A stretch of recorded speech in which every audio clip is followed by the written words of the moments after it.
Hami takiapi. Le ampetukile lila washtelo, a wang washtelo. Nice day here. Just wanted to give a reminder that everywhere in the world has an history dating back over 1,000 years old.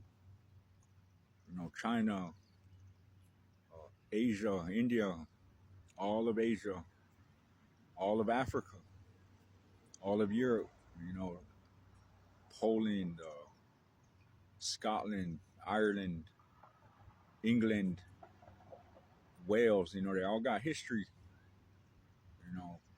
North, Central, South America, Australia, they all have a history dating back over 1,000 years old. All these countries, except for America, the United States of America doesn't really have a proud history because they try to cover up that history with lies, But, my dad told me, rest in peace to William Thunderhawk Sr. He told me, though, it's good to know your history, but don't let it hold you back. Don't go causing problems with people who had nothing to do with what happened, 135 years ago. Like I'm pointing out the Wounded Knee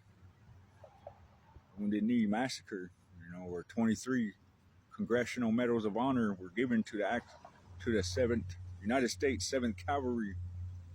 Courageous acts of valor for the murder of roughly 300 unarmed men, elderly men, women, and children. This took place December 29th in 1890. There's a picture that if you Google it, there's a big hole in the ground. They got bodies and all the soldiers are around them. That picture was taken in March of 1891 when the ground thawed enough to bury those bodies. So those bodies laid out there all winter. Whatever wasn't dragged off by the cougars and the coyotes. Then the army decided to bury what was left of them. So they got that big mass grave. That's the largest mass shooting in U.S. history. But now they got what? I think they're using Las Vegas. That happened back in 2017, something like that, 2018. It's still horrific, but that's the true history of America.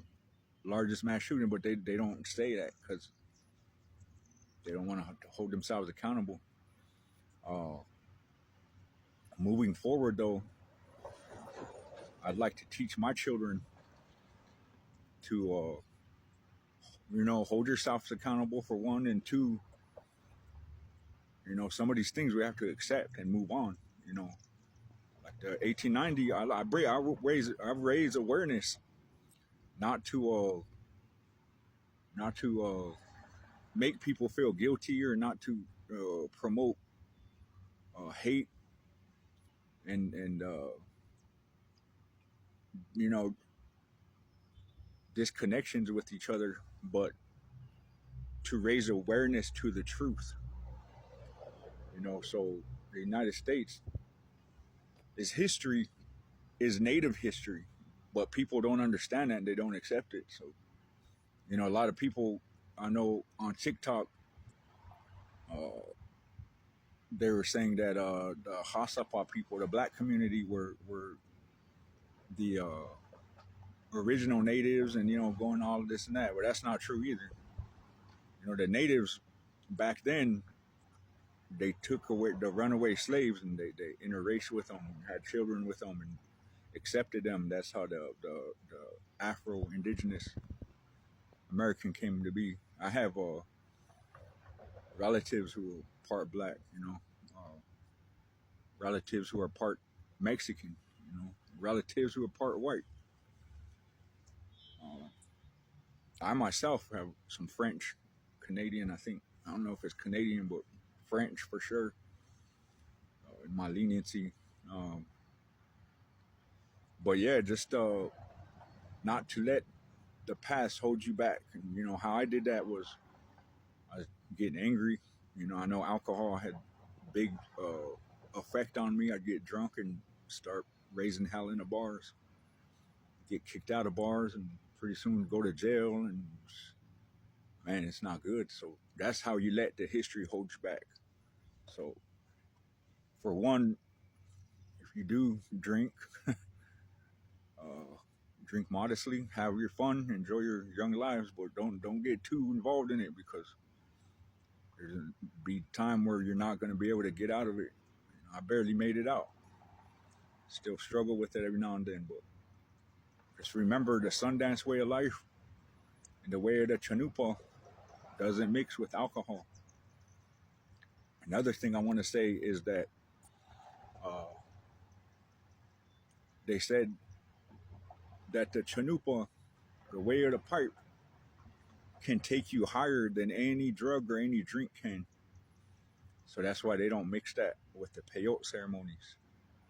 There's nothing wrong with the peyote. I know Lexi Leonard Crowdog was one of the leaders to have peyote ceremonies and Sundance ceremonies. Powerful. We're a powerful man. But, you know, we have to get back to this Lakota teaching. So it's good to know your history as well. Because in those histories, there's teachings of how we should be. Those are your instructions to survive on this earth. You know, truth, honesty, respect, love, courage, humility, compassion, generosity, fortitude, wisdom. These are all teachings that are in the history. So every tribe has them. Just like in the Bible, there's scriptures that you read. They have the seven virtues and the seven deadly sins. You know, these things are help you to survive. You know, we're forgetting that we're human beings because we're getting too involved in this technology. But I just like to